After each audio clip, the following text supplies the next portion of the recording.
compartir la pantalla, no sé si pueden. Ujú. Ir probando que sirva la presentación, Luis. Sí, si Ok. tiene permisos. Vamos a ver. No, ya llegó Jorge. No se comparte, aquí está. Compartir. Aquí está Johan también. ventana. A ver. Ajá, Sí, sí súper, sirve, ok, perfecto. súper bien. Hola, hola. Hola, Johan. ¿La Johan todo Hola, bien? Johan. Hola, ¿cómo están? ¿Todo Bien, bien? bien. Hey, buenas, Michael. Buenas tardes. Buenas. Ya se me hizo un arroz con mango. Michael también está en esta de lector. No, Juanjo es el revisor externo. Hace falta es Carlos realmente. Estoy ¿Ahí de está? sapo, nada más. Que No, Carlos, conste ¿no? que lo dijiste No lo vos. vi. Carlos, manifiesta. Ok, ¿me escuchan? Sí. Ujú. Ahí está. Ok, vamos a iniciar. Dame un segundo nada más para anotar por acá. Abrir por aquí. Sí, ok. Bueno, vamos a iniciar la grabación y... Bueno, buenas tardes a todas y todos. Primero que todo, darle la bienvenida el día de hoy a la defensa de tesis de Luis Gerardo León Vega. Luis ha desarrollado un proyecto junto con Jorge, ¿verdad? Acompañado de la tutoría y del trabajo, por decirlo así, asesor de Jorge, que se titula Diseño de una biblioteca de aceleradores genéricos para algoritmos de inferencia basados en DNNs para FPGA de baja gama. Entonces el día de hoy pues vamos a tener la defensa que va a consistir de 3 fases o 3 momentos. En un primer momento vamos a tener la presentación de Luis por hasta 30 minutos. Posteriormente vamos a pasar a una sesión de preguntas y respuestas por parte de los miembros del jurado y posteriormente vamos a pasar a la deliberación de los miembros del comité, en la cual pues voy a pedirle a los que participan que se desconecten temporalmente mientras realizamos el análisis y la definición de la nota. Entonces, el día de hoy nos acompaña para esta presentación como miembros del comité de evaluación el director de tesis, que es Jorge Castro, y como lectores tenemos al doctor Carlos Adrián Salazar, a la doctora Laura Cabrera y como evaluador externo tenemos al doctor Juan José Montero Rodríguez. Yo funjo como host, ¿verdad? O como anfitrión de la defensa y mi trabajo acá es administrativo. Quiero darles la bienvenida y desearle a Luis lo mejor. No sé si ya estás listo, Luis, para iniciar o si querés o si necesitas tomar agua o algo antes, prepárese porque ahora sí viene su momento. Entonces, si está listo, pues puede proceder de una y el tiempo es suyo. Ok. Bueno, demos inicio. Buenas tardes a todos y todas. Mi nombre es Luis León Vega y sean bienvenidos a la defensa de mi tesis de maestría titulada Diseño de una biblioteca de aceleradores genéricos para algoritmos de inferencia basados en redes neuronales profundas para FPGAs de baja gama. Para la presentación de hoy, propongo la siguiente agenda. Voy a brindar un pequeño contexto sobre lo que está detrás de la investigación. Voy a ahondar dentro de la propuesta, ahondar en los detalles minúsculos de qué hay detrás del proyecto, los resultados y además voy a hacer una comparación de lo que es el trabajo relacionado con este proyecto. Y finalmente concluyo la presentación. Entrando en el contexto, este proyecto se inspira en el Deep Learning, que es un subconjunto de algoritmos de aprendizaje automático que es de los más populares actualmente, esencialmente porque tienen un buen desempeño en problemas complejos y de alta dimensionalidad y asimismo es bastante versátil en la mayoría de aplicaciones. Sin embargo, para cuando uno quiere hacer inferencia en computación en el borde o en dispositivos de escasos recursos, existen muchas restricciones y se comienza a complicar un poco. Para efectos de la inferencia. Algunas de las arquitecturas típicas son los CPUs, los GPUs. Sin embargo, también existen algunas alternativas que son más dispositivos de aplicación específica, como son los Tensor Processing Units, los Neural Processing Units y asimismo las FPGAs, que van a ser el foco de esta presentación. A nivel comercial, los distintos fabricantes de FPGAs, como lo son Intel y Xilinx, también proponen sus propias soluciones para AI. Algunas de ellas son, por ejemplo, OpenAPI, OpenVINO, el DPU y FIN, que son de Intel y Xilinx respectivamente. No obstante, muchas de estas aplicaciones, primero, no son abiertas, no es posible entonces hacer aproximaciones o optimizaciones más allá de las tradicionales, que son pruning y cuantización, y asimismo tienen problemas de granularidad, que esto implica que FPGAs de bajos recursos no pueden ser potenciales aceleradores de inferencia de AI.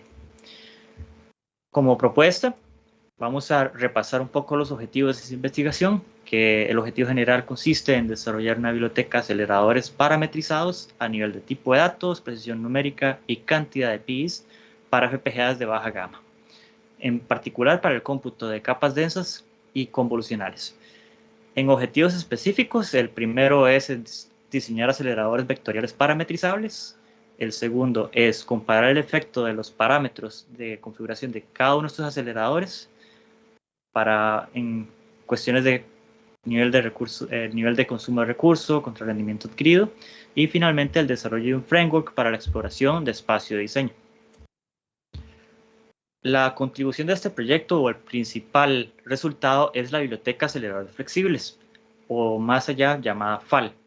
Las principales contribuciones de este proyecto a nivel de biblioteca son, primero, que la biblioteca es de código abierto y contiene principalmente elementos de procesamiento o PIs y plantillas de aceleradores. Asimismo, incluye un framework para hacer exploración de espacio y diseño y también simular diseños, una nueva figura de mérito para hacer el cómputo de eficiencia de diseño que nos va a permitir comparar distintas soluciones o soluciones con distintos parámetros, la evaluación de cada una de las unidades realizadas en este proyecto y asimismo la comparación del rendimiento pico en distintas FPGAs. Como una vista general del proyecto, viéndolo desde abajo hacia arriba, tenemos primero los operadores aproximados, en donde nosotros podemos, por ejemplo, implementar un operador de suma o un operador de multiplicación que tiene parte aproximada o usa una lógica no exacta y la parte exacta. Por otra parte, tenemos los PIs, que son conglomerados de operadores que nos permiten hacer funciones. Posterior a eso tenemos los aceleradores, que son una concatenación vectorial de PIs, asimismo como módulos que permiten el intercambio de datos y estandarizar la interfase, y finalmente se pueden montar un conjunto de aceleradores dentro de la lógica programable de la FPGA. En esta presentación o en este proyecto se va a hacer énfasis a dos operaciones: la yema o la multiplicación de adición de matrices y la convolución en dos dimensiones. Dentro del campo científico se han hecho esfuerzos para correr todo un modelo de red neuronal dentro de FPGAs. Ese es el enfoque que muchas alternativas presentan.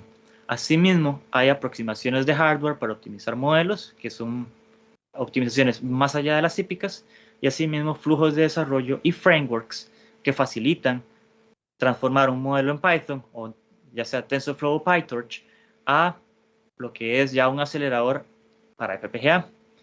En esta tesis se va a hacer énfasis en dos frameworks específicos, en FIN y HLS4ML.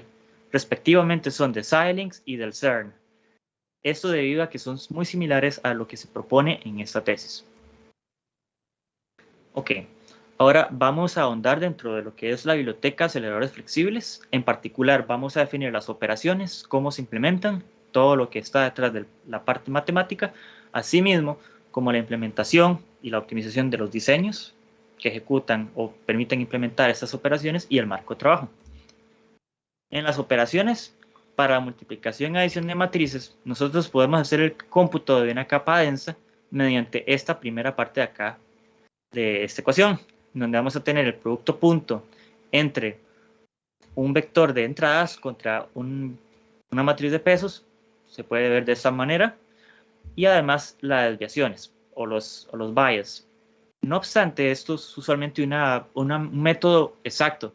Si para efectos de este proyecto se va a generalizar la notación utilizando la S caligráfica, la M caligráfica, que permiten representar el operador de suma y el operador de multiplicación respectivamente. Asimismo, las matrices de entrada van a ser de n por n, o sea, son matrices cuadradas, y sus elementos están acotados en un dominio de -1 a 1. Acá quiero hacer énfasis de que la suma es una operación inestable en esta operación, y para evitar problemas de desbordamiento o overflow, se propone el escalamiento del vector de entrada y el vector de desviaciones. Más allá, un acelerador basado en el YEMA va a tener un tamaño de dato ajustable, así mismo como el tipo de dato, tamaños de matriz usualmente entre 2×2, 4×4, 8×8. También puede variar su número de pis y los operadores de suma y multiplicación. Estaba mencionando que los pis tienen tamaños de matrices bastante limitados, de hasta 8×8. Pero en la realidad es que en redes neuronales el tamaño va más allá. Ante ello, para poder procesar una matriz grande o una operación de matriz grande, vamos a seguir esta operación. Vamos a dividir un conjunto de filas y columnas y las vamos a enventanar y las vamos a operar mediante un pi. El resultado que nos da este pi lo vamos a acumular de tal forma que nos va a formar una ventana de salida. Una cosa importante es que esta operación de suma va a tener posibles efectos de desvanecimiento de resultados. Es decir, entradas o pesos que son muy pequeños se tienden a volver cero. Y esto va a ser un resultado muy importante más adelante. Continuando con la convolución de ventanas, o la convolución 2D, la propuesta es hacer convolución de ventanas. Es decir, acá los pis y los aceleradores también van a operar sobre ventanas. Y esto va a ser de forma paralela, de tal manera de que no vamos a tener una convolución de punto a punto, sino que el acelerador va a hacer un cómputo en paralelo de varios píxeles al mismo tiempo. Para definirlo matemáticamente, definimos el operador convolución, que es un operador que itera en 2 dimensiones. Acá en este caso es de ny hasta ny, que es una ventana cuadrada, y va a recibir una ventana con relleno o padding, cuyo vértice superior izquierdo va a estar en i, j, y se va a convolucionar contra un kernel K o un filtro K. Y esto nos va a dar una ventana de salida. Al igual que el acelerador de YEMA, este acelerador también va a contar con los mismos grados de libertad, pero más allá va a proponer la implementación o va a poner como parametrizable la implementación del operador de convolución, ya sea para Winograd o para la convolución espacial o la forma integral de la convolución. Ok, ahora vamos a analizar la optimización y la implementación de estas operaciones. Lo primero es recalcar qué es lo que abarca este trabajo. Hemos visto toda la vista general del proyecto. Sin embargo, esta tesis se enfoca solamente en el diseño de PIs y el diseño de las plantillas de acelerador. No se concentra en la ejecución de FPGA en sí y tampoco se concentra en los operadores aproximados. Con eso dicho, vamos a también hacer un pequeño repaso de las posibles arquitecturas de diseño, que pueden ser la arquitectura serial, que si no tiene ninguna optimización. También tenemos la arquitectura pipeline, un híbrido entre ambas y finalmente un data flow. Gracias a HLS y C++, las variaciones entre una arquitectura y otra son mínimas a nivel de código de implementación. Y lo que va a cambiar es mediante las directivas que vamos a insertar dentro del código o vamos a almacenar dentro de un archivo de directivas. Algunas de estas directivas son pipeline, dataflow, array y enroll. Esto aplica tanto a PIs como al acelerador en sí. Vamos a hacer análisis con el convolucionador 2D. En este caso vamos a analizar cómo se compone. Lo primero es que podemos observar de que el execute es un bloque personalizable. Le vamos a llamar un módulo dinámico, ya que puede reemplazar su implementación. Luego tenemos módulos que son estáticos, que permiten almacenar o hacer, por decirlo, almacenamiento temporal de los operandos, así como también tiene lógica para lo que es transmisión y recepción de datos, así mismo como control. Esto se le llama estático y todo conglomerado hace el acelerador. Otra observación importante de los estáticos es que son expandibles, es decir, son adaptables de acuerdo al tamaño del bloque dinámico, pero no cambia su implementación. Para describir un acelerador, se hace uso de macros DC. En este caso, va a tener 4 partes principales, que van a ser los includes, que va a incluir código fuente externo, por ejemplo, de los núcleos, de los PIs, entre otras cosas. Luego vamos a definir 2 partes principales, que va a ser las capacidades del acelerador y los parámetros en tiempo de ejecución. Y finalmente, la última parte es la implementación de la lógica del acelerador. Como venía diciendo, todo esto son mediante macros para que un eventual desarrollador se concentre más en la parte lógica del acelerador y no tanto en la interfaz, que es la que va a hacer compatible el acelerador con un driver, por ejemplo. Ahora, ligando la parte de arquitecturas con lo que estábamos mencionando de la estructura de convolucionador 2D, tenemos esta tabla que resume las distintas arquitecturas probadas en las distintas soluciones y 2 anchos de datos, que son 8 y 16 bits. Analizando específicamente el de 8 bits, una arquitectura serial toma 764 ciclos de reloj, con un consumo de 11%. La arquitectura híbrida toma 34 ciclos de reloj, que es bastante mejoría, contra un 32% de consumo. La pipeline baja todavía más a 16 ciclos de reloj y baja el consumo a 19%. Y el Dataflow toma 18 ciclos, que es un poco más que el pipeline, y 22% de consumo, que es más que el pipeline. Esto es para un convolucionador de un solo acelerador, de un solo PI, perdón, de 2x2. Es bastante considerable en este caso, y acá la arquitectura que predomina es la de pipeline, que es la que se va a usar en resultados posteriores. Una cuestión que veníamos diciendo es que el acelerador es una plantilla y por ende vamos a tener 2 partes, la parte de lógica de ejecución y la parte de comunicación. En esta figura podemos ver cómo escala la parte dinámica conforme vamos incrementando el tamaño del operando. En 4 bits es alrededor de un 30% del consumo, la parte de pi con respecto a la parte de comunicación. Esto va incrementando hasta saturarse después de 14 bits a mantener un consumo casi constante o una proporción casi constante de la parte dinámica. Esto es un resultado que vamos a ver más adelante, que es importante y nos va a ayudar a entender cómo cambia una solución óptima de una FPGA a otra. De momento, acá es importante recalcar de que hay cierto overhead y eso puede involucrar ciertas restricciones más adelante en el diseño. En el acelerador de matrices, el flujo es el mismo, el análisis es el mismo, se llega a que el pipeline también es una implementación óptima, o al menos óptima dentro del rango de opciones que tenemos, y la arquitectura de Dataflow no es posible dado que hay dependencias de datos. Asimismo, incorpora condición de carga de matrices, donde podemos decidir no cargar una matriz y reciclarla, y de momento solo hay una implementación de API, que es la de 3 lazos for para ejecutar la multiplicación de matrices en 2 dimensiones. Ahora, pasando al marco de trabajo, que es el framework, este se compone de 3 partes esenciales, donde va a estar más cerca del usuario o más lejos del usuario, más cerca del sintetizador. Acá en este caso el usuario puede acceder mediante Makefiles o el Python para hacer exploración de espacio y diseño, y estos van a invocar al TSL script derivado. Esto nos permite, por ejemplo, compilar desde una sola solución hasta muchas soluciones en paralelo.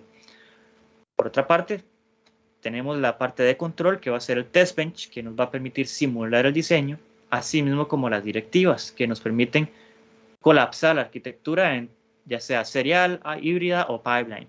Y finalmente, como insumo, se ingresa a la plantilla del acelerador, que hace consumo o consume los distintos PIs que se utilizan en el proyecto. Finalmente, eso se inyecta dentro de HLS, que produce un RTL que puede funcionar en una FPGA. Ok, Vamos ahora a la parte de resultados. Es importante definir cuáles son los instrumentos de evaluación que tenemos disponibles en el proyecto. En particular, buscamos medir 4 cosas. Cuantificar el error, porque estamos usando arquitecturas aproximadas.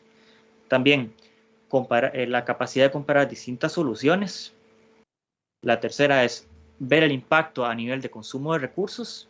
Y finalmente, la capacidad de cómputo, que nos permite compararlo con plataformas que no son FPGAs, por ejemplo. Para la parte de eficiencia, de desempeño, o poder computacional, y yendo en el orden inverso al que mencioné, tenemos de que la capacidad de cómputo en operaciones por segundo va a estar dada por el número de operaciones, por la frecuencia máxima del acelerador, la latencia que le toma tener un resultado y la razón de uso de recursos.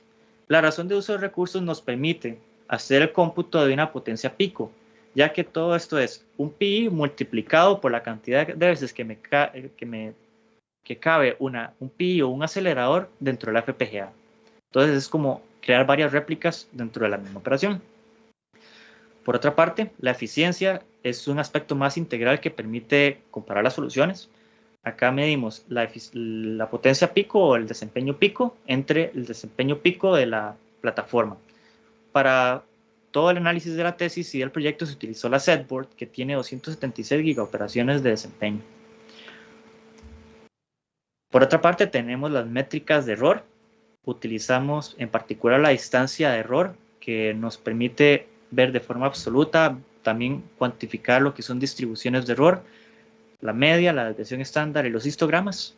En este caso tomamos la desviación absoluta y la normalizamos en el error máximo que se puede tener. En el dominio de -1 a 1, el error máximo es que un número dé -1 y el resultado verdadero sea 1. Por lo tanto, es 2. En cuanto a calidad, se utiliza el PSNR como métrica de calidad del modelo utilizado y el SSIM para la parte de aplicaciones de procesamiento de imágenes.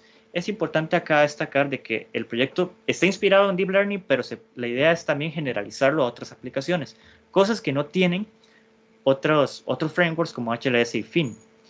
Es importante notar que el SSIM en particular depende de la media de la referencia contra el resultado experimental, las varianzas de estas mismas y la covarianza. La covarianza es un aspecto importante y voy a destacarlo acá nada más para traerlo a la mesa, que va a ser importante para algunas conclusiones más adelante. Veamos ahora la evaluación del multiplicador de matrices. Voy a introducir lo que es la exploración de espacio-diseño, y es que nosotros generamos varias soluciones y las comenzamos a comparar. La forma de compararlas es mediante este gráfico de acá, que es un diagrama de dispersión de burbuja, en donde en el plano vamos a tener en el eje Y el consumo relativo, en el eje X la latencia en ciclos de reloj y el diámetro del círculo va a determinar cualitativamente el tamaño del error del pi.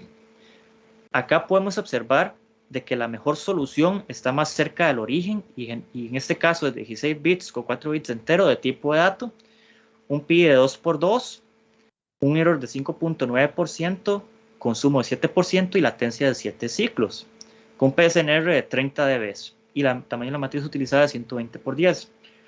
Una de las observaciones importantes acá es que las soluciones están concéntricas, es decir, acá tenemos una solución con el mismo consumo, con la misma latencia, pero con distinto error. ¿Esto qué quiere decir? Hay una saturación, es decir, de una forma, el aumentar el tamaño del dato después de cierto valor no me afecta el consumo relativo ni la latencia. Esto se puede demostrar mediante la leyenda, donde tenemos latencias constantes, consumos constantes, pero errores distintos, hasta llegar a la solución óptima. Acá tiene sentido utilizar la máxima representación de este conjunto de 5 en lugar de usar 12 bits, por ejemplo. Ahora, recalcando la parte de la suma y la inestabilidad que tiene, vamos a procesar dos matrices, la de 120×10 y la de 400×120, que va a estar inspirado en las capas densas de una Linet 5. Que acá tenemos 120 entradas, 10 salidas, 400 entradas, 120 salidas. Acá podemos ver mediante este diagrama que la solución óptima que vimos anteriormente es esta de acá, que tiene alrededor de 6% de error. Sin embargo, si nos vamos a la misma solución, en la de 400 por 120, el error incrementa más allá de 15%. Esto es un resultado importante y se va a dejar a trabajo futuro, en donde vamos a tener que lidiar con este hecho de que incrementar el tamaño de la matriz nos va a acarrear más errores. Ahora, pasando a la convolución 2D, tenemos la comparación, pero ahora en dos implementaciones. El tamaño de matriz no afecta y la convolución es una operación que se puede acotar a nivel de sumas, entonces no es inestable. Vamos a comparar Winograd con la convolución espacial. Acá, rápidamente, vemos de que tenemos una solución óptima acá, que tiene estas características: 4 bits, un pi de 2×2, un error de 10%, consumo de 13 y latencia de 10 ciclos, con un PSNR casi 16 dB y SSIM 0.73. Acá hay algunos círculos concéntricos por el fenómeno que vimos anteriormente, y acá podemos ver de que 4 bits son bastante prometedores en esta arquitectura. Veamos la espacial. La espacial tiene la misma solución óptima, sin embargo, vean que el error es mayor, es 3 veces mayor, el consumo es menor y la latencia es menor. ¿Qué podemos ver acá? De que la convolución de Winograd consume más recursos, pero es más resiliente a errores, mientras que la espacial consume menos recursos, pero es menos resiliente a errores. Eso es un resultado importante a la hora de escoger una implementación y otra. Eso va a depender de las restricciones de diseño que se tengan eventualmente. Veamos ahora cualitativamente los resultados de la espacial contra la Winograd. La espacial son estas figuras de arriba y la Winograd es la de abajo. Vemos que en 4 bits el error de la espacial está bastante desmejorado. Acá vemos una inversión eventual de colores, mientras que en Winograd no tenemos esa inversión. Si nos vamos a la tabla, la primera figura tiene un SSIM negativo. Acá viene a relucir la parte de la covarianza, que tenemos una tendencia negativa de uno, o al menos una tendencia negativa, ¿sí?, entre el resultado experimental con respecto al resultado de referencia. Acá nos dice que la covarianza se invirtió por esta inversión de colores. Sin embargo, si vemos, por ejemplo, la imagen B de la espacial, ya comienza a tener un PSNR muy similar al de Winograd. Entonces, se necesitan 2 bits adicionales para alcanzar a Winograd en cuanto a precisión. Ahora, para terminar la parte de evaluación, vamos a hacer un análisis inter-FPGA. Estamos utilizando 3 FPGAs que representan 3 gamas distintas. Una gama baja, que es la PQBB, una gama media, que es la Z-Board, y la cría como una gama alta. Recordando que una gama baja es de 100.000 elementos para abajo, que acá en este caso es la PQBB. En la multiplicación de matrices, tenemos de que las 3 primeras soluciones son las que tienen mejor eficiencia de diseño, es decir, consumen mejor los recursos en intercambio con el desempeño. Y podemos ver por acá también de que la eficiencia en la PQBB es ligeramente mayor a la de Z-Board y también da ya 2 veces mayor a la de la cría. Esto da indicios de que nuestra arquitectura o nuestra propuesta es bastante amigable con FPGAs de baja gama. Por otra parte, en Winograd, siguiendo esta lógica, tenemos, sin embargo, de que la cría tiene otra solución óptima, distinta de la Z-Board y la PQBB. En este caso, tenemos también el mismo fenómeno de que la PQBB tiene mejor desempeño que la cría, resaltando lo que dije anteriormente. Veamos por qué sucede que una FPGA tiene un punto de óptimo distinto a la otra. Acá a la izquierda presento los consumos para la PQBB y a la derecha presento los consumos de la Xilinx cría. Acá, después de 8 bits, se satura el consumo máximo de recursos, teniendo una predominancia en DSPs. Acá podemos ver de que 8, 10 y 12 bits, prácticamente acá a nivel de recursos tiene más sentido elegir 12 bits porque no me mejora el consumo máximo. Sin embargo, si vemos la cría, no tenemos esa saturación y más bien tenemos un mínimo local, que acá tendría sentido, en lugar, por ejemplo, de utilizar 4 bits, podemos utilizar 8, porque más bien mejoramos en el consumo de recursos y mejoramos en error. acá vemos que las soluciones tienen distintos puntos óptimos y eso va a ser una conclusión importante que tiene este trabajo, de que la solución tiene que hacerse una exploración de espacio y diseño por cada FPGA o dispositivo que se utilice. Ahora, comparando con los frameworks similares, ya aterrizando la presentación, este trabajo presenta cualidades bastante interesantes. La primera de ellas es que es aplicable a campos distintos al Deep Learning. La segunda es a nivel de flexibilidad. Acá, por ejemplo, en HLS4ML y FIN, ellos carecen del concepto de PI. Entonces, no tenemos el concepto de apilabilidad, de reemplazabilidad del PI y el tamaño operando configurable. Solo se aplica a nivel de acelerador. Por otra parte, a nivel de acelerador, tenemos que todas las propuestas tienen estructura de plantilla, tienen una interfaz estándar y son simulables. La diferencia aquí la hace la granularidad, que FAL puede hacer aceleradores o puede implementar aceleradores más pequeños que estas contrapartes. Y eso es otro resultado importante y una motivación más para este trabajo que en este caso es una contribución novedosa. Finalmente, para ya concluir, todos los objetivos de esta investigación se cumplieron. Comencemos con el general.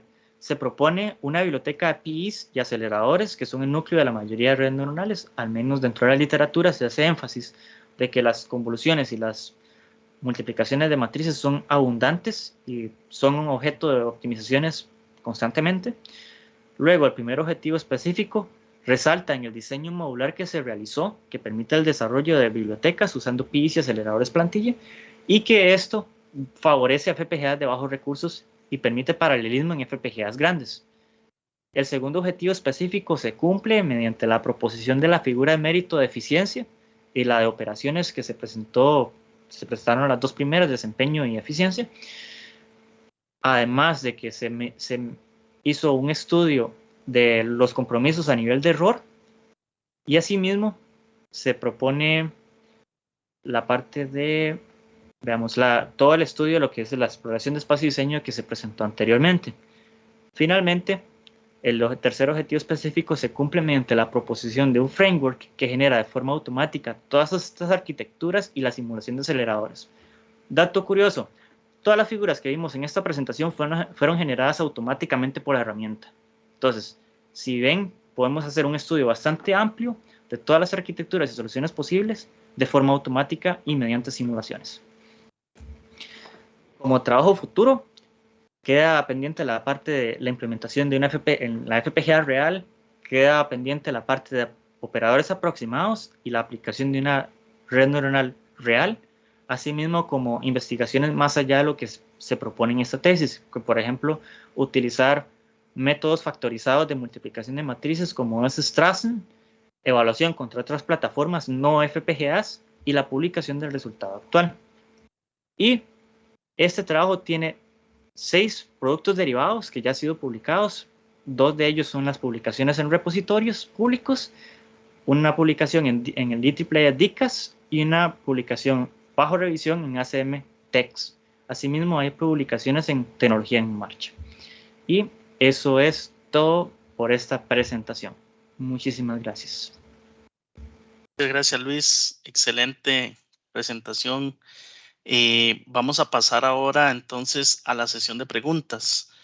Vamos a dar el tiempo inicialmente hasta por 10 minutos a Juan José, que es nuestro evaluador externo, ¿verdad, Juanjo? Entonces, adelante con las preguntas. Sí, bueno, en realidad tengo que felicitarlo, no es mi área, es bastante información, ¿verdad? Sé que hay algunas cosas que he visto antes en algunos otros trabajos, sobre todo de Jorge, como el PSNR y estas métricas de comparación de imágenes, pero no puedo preguntar muy a fondo. Tal vez en términos de cómo se hizo la selección de las arquitecturas de PIs, si existen otras arquitecturas, ¿por qué escogió las 3 que probó o que implementó? Entendí que implementó 3, ¿verdad? ¿Por qué estas 3 entre toda la literatura que existe? Digamos, ¿por qué se escogieron estas? Bueno, la primera razón es por el alcance del proyecto. Sin embargo, dentro de lo que son las arquitecturas más populares, vemos que al menos multiplicación de matrices con for loops es la forma más tradicional de hacer la multiplicación, adición de matrices. Y Winograd y la convolución espacial, usualmente Winograd es la más popular a nivel de implementaciones, de hecho en circuitos integrados ya para ese propósito específico. Por ejemplo, la NPU de NXP utiliza Winograd como acelerador de convolución. Entonces, son como las arquitecturas más populares, de hecho, dentro de la literatura. Igualmente hay otras que no se abarcan, pero eventualmente ese trabajo no se acota en esto, sino que va continuando más allá. Está bien. Otra pregunta, tal vez. Muchas de las métricas que usó fue el PSNR, el MSE y el otro fue el SS, ¿qué? No recuerdo. SCIM. Ajá, esas tres. Y estas las aplicó en términos de imágenes, ¿verdad? Porque ahí tiene una imagen, la imagen del monito. Pero, digamos, esta aplicación de imágenes es porque es una de las que son tolerantes a error, ¿verdad? Es una aplicación tolerante a error. ¿Qué otras aplicaciones podría tener este trabajo fuera del área de imágenes? Ok, el primero es imágenes. Segundo, pueden haber otras aplicaciones. Más allá de eso, no nos limitemos a Deep Learning en específico. Hay aplicaciones que tienen como fundamento la multiplicación y adición de matrices. Por ejemplo, una FFT puede expresarse de esa forma, aunque no es la forma más habitual. Entonces, pueden ser cálculos de, por ejemplo, sonido o otro tipo de señales.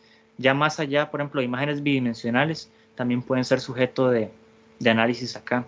De hecho, estas no son las únicas métricas que se presentaron durante este trabajo. Hay otras, como por ejemplo la norma de Frobenius, se utilizaron histogramas de error. Esos son algunos que, para mantener la presentación simple, se vieron como las más importantes. Está bien. Tal vez porque no estoy familiarizado con el área, ¿cómo define Edge Computing o sistemas en el Edge, que estaba mucho en la introducción de su trabajo, ¿verdad? ¿Y por qué esta es la forma, o por qué su trabajo cabe dentro de computación en el Edge, en el borde, en el límite? Ok, primero, las FPGAs, FPGAs hay vasta gama que va desde FPGAs muy pequeñas hasta FPGAs ya bastante robustas, como las que van en data centers en el cloud.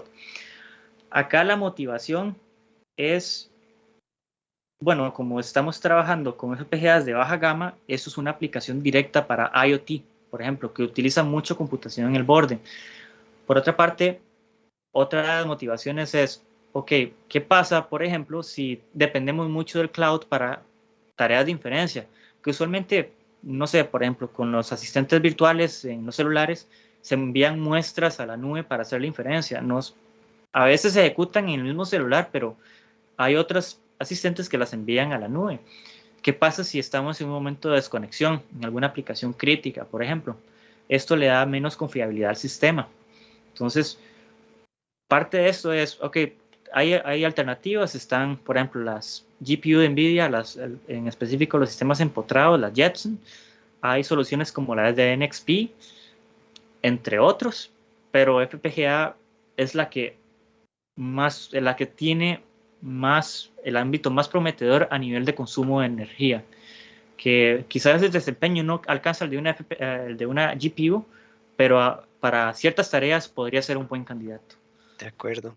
Gracias. Y tal vez una última. El trabajo es bastante novedoso. Usted incluso hace un resumen de todas las aportes de novedad de su trabajo al principio. La pregunta es, porque usted genera código, algoritmos, ¿verdad? ¿Cuál es la licencia de este trabajo? Si han pensado en licenciarlo o en mantenerlo en el código cerrado, privativo o código abierto, o qué han pensado con respecto a la licencia de este trabajo. Dentro de la licencia, de hecho, eso fue todo un pensamiento. Realmente cerrarlo nunca fue opción.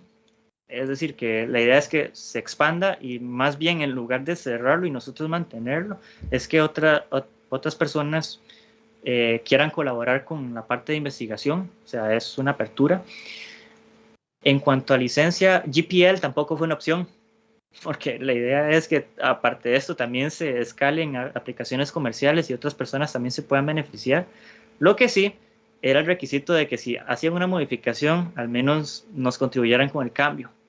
Entonces, la que se seleccionó y tiene esta cualidad es Apache 2. Entonces, usted puede usarlo en lo que quiera, pero las modificaciones tenés que notificarnos. Súper, súper. No, gracias, esas son mis preguntas. Muy amable. Ok, vamos ahora entonces a las preguntas de Laura. Okidoki. Bueno, Luis, primero que todo felicitarlo porque chica, qué buena tesis. La verdad es que es una bastante muy buena tesis. De tamaño trabajada has hecho. Encima, yo supongo que usted más que debe saber la trabajada que se echó encima. Yo sí tengo un par de dudillas. Y si hace memoria, sabe más o menos por dónde van las dudillas. Y es justamente con estas figuras con las figuras de mérito, propiamente. La primera que tenía en términos de, ¿para dónde vamos? Ok, sí, las de errores, las métricas, todo este asunto. La primera que tenía es con el PCNR que usted estaba proponiendo, que utiliza, si la memoria no me falla, el máximo del valor cuadrático de mi ISO. Aquí está el máximo del valor cuadrático de su aproximación entre el mean square error, básicamente, y lo pone en decibeles para hacerlo una relación, por así decirlo. Mi pregunta es justamente por detrás que anda buscando esta métrica, pero en términos más allá de la parte de la imagen, o sea, es más que todo esta métrica en específico.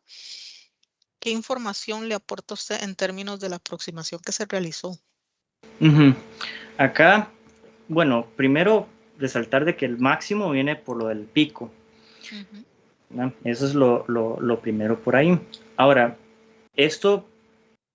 lo primero es que esta métrica es bastante popular y usualmente busca ver la calidad del modelo que se está haciendo, o al menos se está proponiendo a nivel matemático. A nivel de computación aproximada se utiliza mucho precisamente para ver la calidad de la aproximación que uno está haciendo.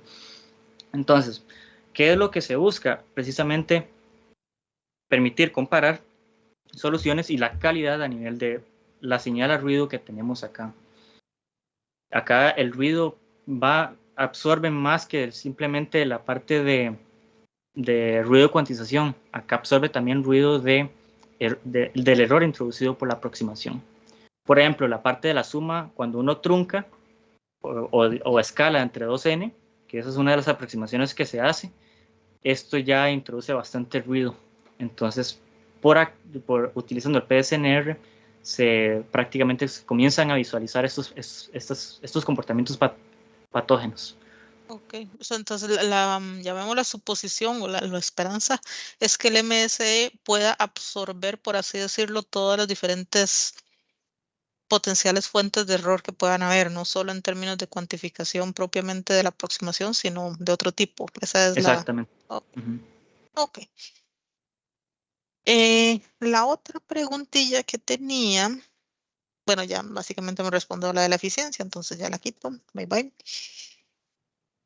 La otra preguntilla que tenía es, bueno, no sé si la tiene por ahí, pero estaba revisando en su tesis la figura 6.4, que es la comparación de diferentes tamaños de los kernel utilizando la convolución espacial y el Winograd, cualquiera de las dos, no sé si la tendrá por ahí de pura casualidad. 6.4, veamos. Me imagino que por andar. Que es el consumo relativo contra el tipo de datos dependiente y para diferentes tipos de kernel. No sé si se fue la compartida de pantalla. ¿Se fue? No. Seguimos viendo la... Sí, seguimos con la presentación. Con la presentación, sí. Ok, voy a cambiar el modo nada más.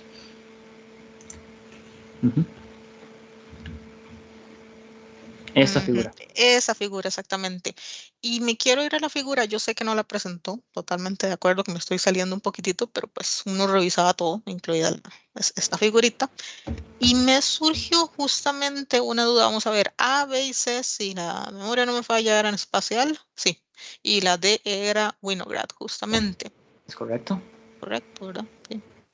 Ok, sí. La pregunta que tenía era justamente la diferencia que hay. Es que vamos a ver cómo pregunto sin darle la respuesta hasta cierto punto. Espérate. Si hizo cierto análisis, empecemos por la parte justamente de kernel para un mismo algoritmo. Por ejemplo, el espacial, que sería entonces comparar A, B y C. Si entonces justamente realizó el mismo análisis, el análisis de las diferencias que hay entre estos tres, y luego, y la que más me dejó así como interesante, es la diferencia entre esas con Winograd, porque justamente sí hizo un análisis acá, pero un poquito más, llamémoslo cuantitativo, dentro de bueno, otro lado de la parte cuantitativa, pero con la cualitativa entre los dos. Y la relación que hay entonces entre kernels, si algo le dejó ver esas grafiquitas justamente. Ok, comenzando por acá, lo primero es que estas gráficas, la idea es ver qué tanto escala o los comportamientos de escalar, por ejemplo, en el ancho del dato conforme vamos aumentándolo. Eso es a nivel de recursos. Lo primero que se notó fue que hay una saturación en recursos. Si vemos, por ejemplo, el consumo de SPS en el PI, esto es específicamente para PIs, tenemos una saturación después de 12 bits en toda la espacial, pero en Winograd sucede en 8. Acá eso es meramente por cuestiones de implementación, que esto sucede antes, es decir, Winograd tiene una expansión pequeña para absorber la parte de error en las sumas, en lugar de, por ejemplo, cuantificar, en lugar de dividirlas entre un factor de ajuste, lo que hace es ampliar un poco el ancho de datos para que pueda absorber cualquier error. Acá, esto fue indicio al último análisis que se hizo, porque siempre había duda, ¿por qué esto está sucediendo? Al menos en la primera presentación que hice fue, ok, está la saturación, esto puede ser por la herramienta en algún sentido, y efectivamente es la herramienta la que cambia de usar lookup tables a DSPs. Sin embargo, ya yéndonos a la parte del análisis inter-FPGA, si me permite acá, si vemos eso, acá es donde se resalta ese comportamiento, que una FPGA más grande tiene más DSPs o tiene una proporción más evidente entre DSPs comparado a lookup tables. Si vemos una FPGA pequeña, tenemos esa saturación. En la grande también tenemos la saturación, pero no influye en el consumo total de recursos. Entonces, eso es prácticamente el análisis que esto deja de entrever cuando uno analiza la tendencia de consumo. Ok. Le estoy haciendo numerillos a una comparación que tenía yo en la cabeza, porque sí me dejó un poquito también fuera de base a la primera vez, que en esa figura que les digo, la 6.4, la B y la C, en latencia de relojes, por ejemplo, tienen la misma escala en latencia de relojes, pero no tienen la misma escala la A. Entonces ahí, no sé, tengo que hacer como un diagrama mental de lo que está pasando, pero no importa, eso es otra cosa. Seguimos. Sí, acá es que, bueno, el gráfico ajustó automáticamente la escala, pero lo que pasa es que después de usar DSPs se tiene que agregar un flip-flop para poder estabilizar el dato y evitar metaestados. Entonces, ese consumo de reloj se absorbe de esa forma. Ok.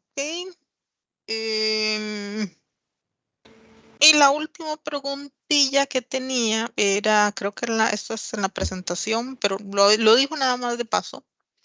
Y yo sé que no es parte de su proyecto, pero digamos me gustaría ver cómo piensa ya una vez que puso todo el proyecto a trabajo futuro.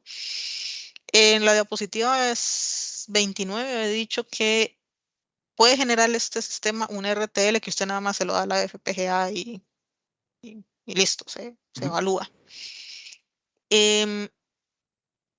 Todo estas asuntos que se hicieron básicamente están muy enfocados a la parte de lo que es latencias y ese tipo de cosas. No se hizo nada referente propiamente a cosas que tengan que ver con el RTL propiamente, o sea, con métricas que normalmente se le basan a los RTL y a sus derivados. Y si es así, y si no es así, más bien, ¿qué podría, o sea, cuál sería el siguiente paso para llevar esto más a pequeño, por así decirlo? ¿Por dónde se iría? Sí, acá, bueno, al inicio del proyecto, datemos 2 años atrás, de hecho, Vitis HLS era cerrado y la licencia decía, el RTL, déjelo intacto porque si usted lo altera, rompe la licencia. Eso fue una de las primeras cosas problemáticas que se toparon, pero ya sorpresivamente lo liberaron y ya es open source y bien por nosotros.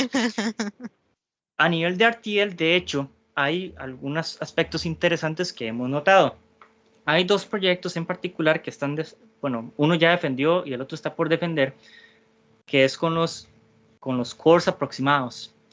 Si vamos un poco más abajo en la parte oscura de la presentación, vamos a ver si lo logro encontrar rápido. Acá está. Esta es el primer intento de aproximación que nosotros tenemos. Tenemos que a partir de cierto número de bits tenemos una parte que se ignora y se pone en ceros o se turna, dependiendo, y otra parte que es exacta. Luego tenemos otra que en lugar de ser un sumador, por ejemplo en una suma, usamos una compuerta OR. Pues se me fue. Acá, de hecho, uno de los principales problemas fue cómo introducir eso dentro del diseño. En primera vista, el estudiante, voy a decir su nombre, se llama David, comenzó a hacer el análisis y no veíamos mejoras y estábamos decaídos en ese sentido, porque la herramienta no nos está facilitando. Pero ya después vimos la luz. Tenemos resultados como estos de acá. Tenemos que vamos a ver, ¿dónde está la suma? Eso es lo último. Ok. Veamos. Bueno, para la multiplicación en particular, tenemos de que botar los bits reduce unidades utilizadas, tanto en lookup tables como en flip-flops. Hay ciertos comportamientos ahí interesantes, como en 8 bits, que se dispara más bien utilizar una aproximación. Pero estos resultados todavía no son tan prometedores como los que se han hecho en RTL. Nosotros hemos estado investigando la parte de Chisel, que es cómo hacer operadores que nos permitan ser lo suficientemente flexibles para configurarlos, ver cuántos bits se botan y cuántos bits se operan. Y los resultados son mucho más bajos en consumo. Entonces, en RTL, a nivel de RTL, lo que hemos visto es ver qué tan eficiente es HLS produciendo RTL comparado a otros flujos que es, por ejemplo, usar Chisel o usar ya algún lenguaje de descripción de hardware puro como Verilog o HDL. Esto más tarde uno podría introducir otro nivel de aproximación usando inyección de RTL, porque uno a nivel de HLS uno puede poner explícitamente si eso es una unidad reemplazable y usted puede inyectar ese código RTL para caerle encima a lo que está en HLS. Eso es lo que se está haciendo. A nivel ya de mediciones en sí, no, más allá no se han hecho, solo esa comparación puntual. Sí, pero eso, digamos, ya solo esa comparación puntual ya está muy bonita. Si ya sea que sea, como usted mismo decía, hacerla desde cero, o sea, venir y hacer la comparación de lo que, por ejemplo, se genera con todo este framework, digámosle, hacerla a pata, justamente donde uno tiene todo. Profe, ahí está otra tesis de maestría. Está bastante curioso. No, yo creo que por tiempo. Sí, ya me van a callar, eso le iba a ¿verdad? decir Lau porque ya se le acabó el tiempo. Sí. Gracias. Time's up.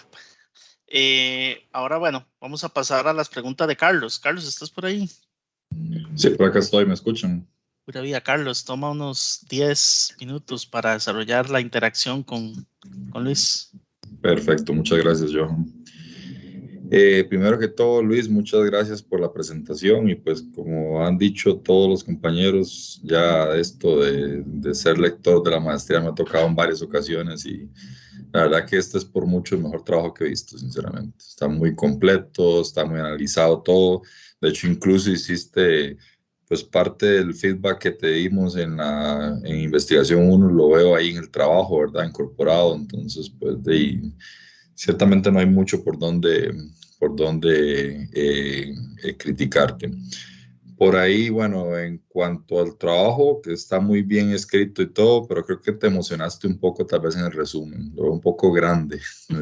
Te pasaste la clásico estándar de una página, quizás lo único que puedo criticar por ahí, pero por lo demás todo anda muy bien. Yo me voy a orientar más un poco a la parte a una parte que pues es un tema futuro y comprendo que hacia ahí van, ¿verdad? Hacia la parte de implementar esto, ¿verdad? Por ahí creo que Laura también empezó a cuestionar un poco, bueno, la parte de qué ha implementado en este momento y todo eso. Bueno, ¿qué le falta a esto para ser implementable, Luis? ¿Dónde estamos en este momento?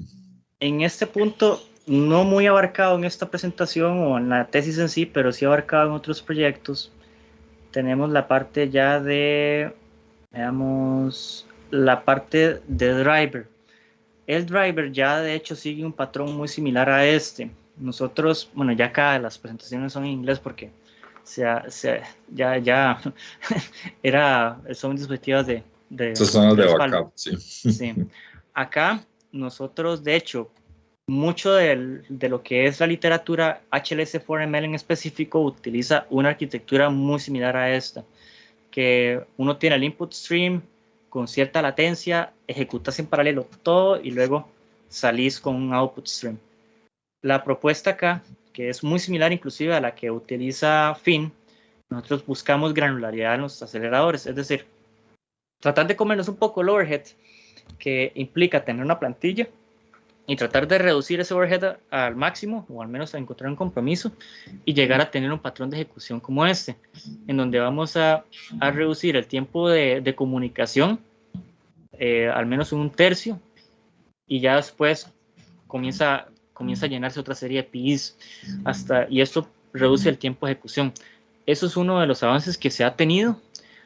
De hecho, a nivel de drivers se están sacando métricas precisamente de ver qué tan óptimo quedó, y ya a nivel de ejecución también se estaba trabajando en el daemon que administra todo lo que es la calendarización de trabajo de todos los aceleradores posibles. Claro. Ajá. Sin embargo, todavía sigue en desarrollo. De hecho, hay pruebas, pero no es como concluyente como para decir ya está corriendo en una plataforma. Pero sí, no hace falta mucho trabajo en ese sentido. Sí.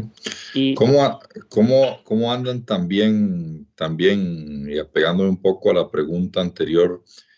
No sé si llegaron a evaluar, porque al final de cuentas pues están usando las métricas que te está arrojando la herramienta. ¿Qué tanto me permite la solución que vos planteaste escalar en términos de qué tan rápido puedo operar, a qué frecuencia de reloj puedo trabajar, etcétera? ¿Hicieron estudios al respecto? ¿Qué tanto se puede alcanzar? Sabemos que el target de esto pues son FPGAs de bajos recursos, pero también evaluaron una de una gama un poco más alta, ¿verdad? Entonces, ¿qué tanto podían escalar en velocidad y todavía seguía siendo la solución pues válida en términos de timing y todo esto, ¿verdad? ¿Cómo se comportaban eso? ¿Lo evaluaron?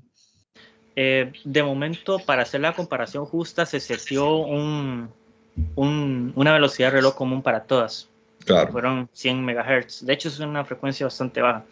Sin duda, ya haciéndole un poco más de presión al sintetizador, uno podría reducir el target timing.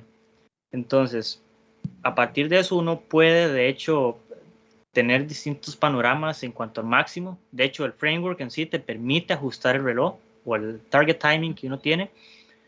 Y lo más que se ha llevado es casi a los 500 MHz, pero son datos no oficiales de momento. Sí, claro. No, pero está muy bien, la verdad, no tengo quejas al respecto. Sí, y no sé qué decirles, Johan, sinceramente. El trabajo de este muchacho es increíble. No, está bien. Entonces, Carlos, pues, más bien, no ya sé de si mi tienes parte, alguna podemos observación dejarlo en adicional. paz. No, solamente esa del resumen puntualmente, que fue lo único que pude encontrarle. Y por ahí creo que hay una tabla, te la voy a pasar, que trae los PIs que no están centrados y todo está centrado, pero por lo demás, pues todo está perfecto. Genial.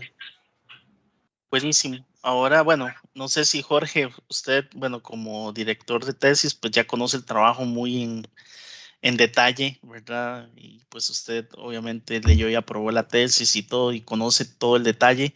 No sé si tienes algún comentario o alguna pregunta o algún tema que quisieras que Luis profundice para efectos de la defensa. Muy bien, no, muchas gracias, Johan. No, definitivo, Luis, el trabajo que has hecho ha sido, me gusta la palabra en inglés de outstanding, porque realmente está más allá de lo que normalmente uno podría esperar, y yo personalmente estoy, o me siento privilegiado de haber podido asesorarte en el trabajo que has desarrollado de tan buena manera. Quizás solo dos preguntas puntuales. Una ya la mencionaba Laura, que era en cuanto a lo del RTL, pero que ya también lo mencionaste. Tal vez si nos vamos al slide 33 y te hago una pregunta rápida ahí. Acá, vamos a ver, la evaluación que vos haces tiene mucho que ver especialmente con la capacidad de cómputo. Pero, y obviamente, siempre el desafío de paralización en cualquier escenario va a implicar que hay un costo siempre de por medio.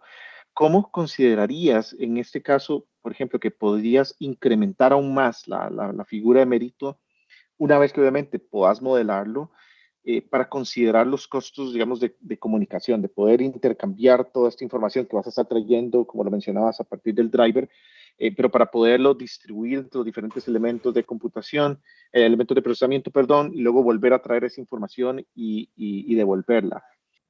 No sé si podrías, digamos, elaborar un poco cómo vislumbrarías considerar eso, el costo de comunicación, digamos, en estas métricas. Sí, de hecho, muchas gracias por la pregunta. Acá, en el contexto de computación del desempeño, de hecho, eso es una observación muy válida, porque uno siempre considera la parte de comunicación como un degradante del escalamiento. Eso viene de los análisis de la ley de Amdahl y todo. De hecho, esta figura de mérito está basada en la ley de Amdahl ideal, en donde vamos a tener un escalamiento perfecto. De hecho, si ese escalamiento perfecto se da precisamente viendo la razón de uso de recursos y también viendo ya lo que son ciclos de reloj y la frecuencia máxima. De hecho, eso fue una extensión que se tuvo con respecto a la vez anterior, de que ya tenemos incorporada la frecuencia y podemos ver un poco más, inclusive comparar diseños que tienen frecuencias distintas, pero obviamente van a tener razón de uso de recursos distinta. Ahora, para la parte de introducir la parte de comunicación, de hecho muchos fabricantes también utilizan la medida de pico sin considerar la comunicación, pero siempre es bueno tener como un peak performance, pero muy cerca de la realidad, de lo que usted esperaría. Acá, en particular, la modificación tendría que ser más que todo una descomposición lineal de estas partes, dando peso particularmente a cuál es la proporción de tiempos que uno usa. Si vemos el slide del driver, que me parece que está acá, nosotros de hecho tenemos una cuantificación de eso. No es un modelo realmente para poder visualizar cuánto se consume en comunicación, que acá se ve como el tercio del tiempo de comunicación de entrada y el tercio de comunicación de salida, y el tiempo de cómputo que va a ser casi constante en ese sentido. Acá sí acá va a depender también la figura de mérito de cómo nosotros estamos organizando nuestra arquitectura. Porque ya acá, si nosotros comenzamos a darle poder al sistema operativo, al scheduler, comienzan a haber fenómenos que ya van el scheduler va a comenzar a meter ruido, entre otras cosas. Si vemos bare metal, quizás vamos a tener una figura más determinística. Pero sí, de hecho es una eventual expansión al modelo que se puede realizar. Ok, muy bien, gracias por tu respuesta a la pregunta. Y tal vez lo otro que me gustaría que elaboraras un poco es en el slide 46. Laura también preguntó un poco al respecto. Lo preguntaba más de ella desde la otra perspectiva, los otros diagramas. Pero ¿de qué manera aquí se podría limitar o se vería limitado la exploración del espacio de diseño al hecho de que la cantidad de recursos, y más particularmente en este caso de los bloques de DSP, es bastante más reducida, es bastante más finita, por así decirlo, que, por ejemplo, los lookup tables? ¿Consideras que eso podría ser digamos, una limitante o algo que de alguna forma cortaría el espacio de diseño a explorar? Y si, por otro lado, sentís que tal vez hacer un trade-off y forzar la herramienta de síntesis para que no utilice elementos de DSP podría traer algún tipo de beneficio precisamente en cambiar un poco la dirección del espacio de diseño que se podría explorar, bueno, pero que se podría generar y que se podría explorar. Bueno, en este sentido, verlo como una limitante que utiliza DSPs o la proporción de recursos, de hecho no lo veo como una limitante del espacio de diseño, de la exploración de espacio de diseño. Más bien nos permitiría ver unas falencias que nosotros diríamos, por ejemplo, acá tiene más sentido seguir usando 12 bits en lugar de 8. En este caso particular. De hecho, si notamos acá, el escalamiento tiende a ser lineal y de hecho se mantiene plano. Entonces, eso más bien yo lo vería como un feature, es más que un bug por ahí. Sin embargo, ya después de 16 bits ya comienza a tener predominancia los lookup tables. Si nosotros dejamos solo lookup tables, el escalamiento hubiera sido más lineal, de hecho, pero acá de hecho estaríamos comprometiendo más la parte de lookup tables, que quizás no pueda ser muy conveniente en ciertos diseños. Acá va a depender mucho de qué tan libres somos de utilizar la FPGA. Si estamos usando la FPGA solo para aceleración, diríamos, los DSPs saturan bien. Me quedo con los DSPs así. Pero en otros contextos, por ejemplo, que tenemos un acelerador ahí de otro lado y tenemos FAL por un lado, acá diríamos, ok, mi primer requisito es que no supere el 15% de lookup tables. Entonces, ya aquí es donde se comienza a ver un trade-off que va siendo más específico a la aplicación.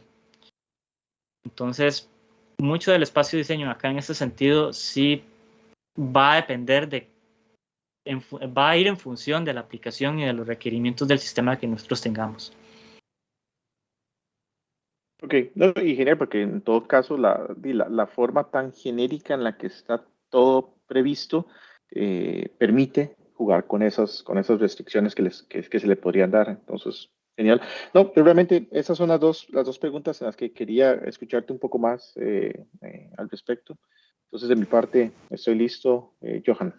Bueno, muchas gracias, Jorge. Con esto pues damos por finalizada la parte de preguntas y respuestas y ahora pues pasaríamos a la siguiente etapa, ¿verdad? En este caso que sería la deliberación. Entonces ahí le voy a pedir a todos, excepto a los del comité,